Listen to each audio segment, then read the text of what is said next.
తమిళనాడు రాష్ట్ర అధ్యక్షులు ఆర్ఎస్ని 6 మంది దూతలు హత్య చేయడం జరిగింది. అదేవిధంగా బహుజన సమాజ్ పార్టీ దేశవ్యాప్తంగా ఇలాంటి దారుణంగా హత్యలు కుట్రలు కుతంత్రాలు జరుగుతున్నాయి.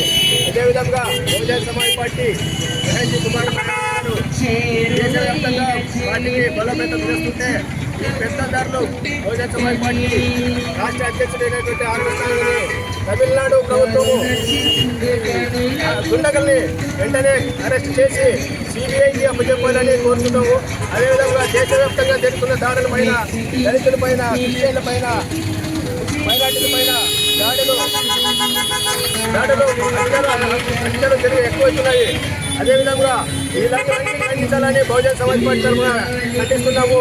బహుజన సమాజ్ పార్టీ దేశవ్యాప్తంగా ఇలాంటి ఎక్కడైనా బహుజన సమాజాన్ని హిందువులు దేశవ్యాప్తంగా ఆర్ఎస్ఎస్ కార్యకర్తలు కానీ బీజేపీ ప్రభుత్వం కానీ ఇలాంటి దారులలో హత్యలు కుట్రలు కుతంత్రాలు ఆపాలని బహుజన సమాజ్ పార్టీ డిమాండ్ చేస్తున్నాము.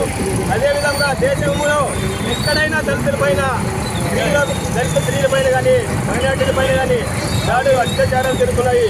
అదేవిధంగా ఇవన్నీ ఖండిస్తూ బహుజన సమాజ్ పార్టీ దేశవ్యాప్తంగా ర్యాలీలు నిరసనలు తెలియజేస్తూ దేశవ్యాప్తంగా ఇలాంటి దాడులు సిబిఐకి అప్పచెప్పాలని కోరుకుంటూ సెలవు తీసుకుంటున్న జై భీమ్, జై భారత్.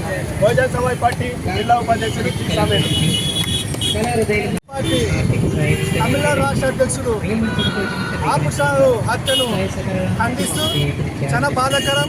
దేశంలో బహుజనులైనటువంటి ఎస్సీ ఎస్టీ బీసీ మైనార్టీల మీద వందల సంవత్సరాల నుంచి దాడులు జరుగుతున్న సాధారణ వ్యక్తుల మీద. కానీ ఈరోజు బహుజనులకి తమిళనాడులో నాయకత్వం వహించినటువంటి ఆర్మ్స్ట్రాంగ్ డైనామిక్ లీడరు, మంచి ఉద్యమకారుడు ఒక లీడర్ పైనే హత్యలు చేయడం చాలా దారుణము. ఈ ఆర్మ్స్ట్రాంగ్ గారు కొన్ని సంవత్సరాలుగా బహుజన సమాజ్ పార్టీ అధ్యక్షులుగా పనిచేశారు. అదేవిధంగా ఆయన ఒక లాయర్గా పనిచేస్తున్నారు, లాయర్గా ఉన్నారు. ఇలాంటి హత్యలను బహుజన సమాజ్ పార్టీ ఖండిస్తుంది. అదేవిధంగా ఈ దేశంలో బహుజనులకి పైన ఎక్కువ దాడులు హత్యలు జరుగుతున్నాయి. ఇవన్నీ తగ్గాలంటే బహుజనులకు అధికారం వచ్చినప్పుడే రక్షణ ఉంటుంది. దేశంలో ఎక్కువ దాడులు బహుజనుల మీద జరుగుతున్నది. ఈ హత్యను సిబిఐకి ఒప్పజెప్పి అక్కడున్న రాష్ట్ర ప్రభుత్వం స్టాలిన్ గారు లా అండ్ ఆర్డర్ని చాలా రక్షణ చేస్తున్నాడు.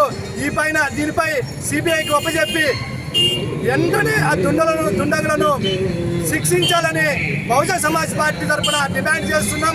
యమునూరు అసెంబ్లీ అధ్యక్షుడు ఆరగడ్డ నాగరాజ్. జై భీమ్, జై భారత్.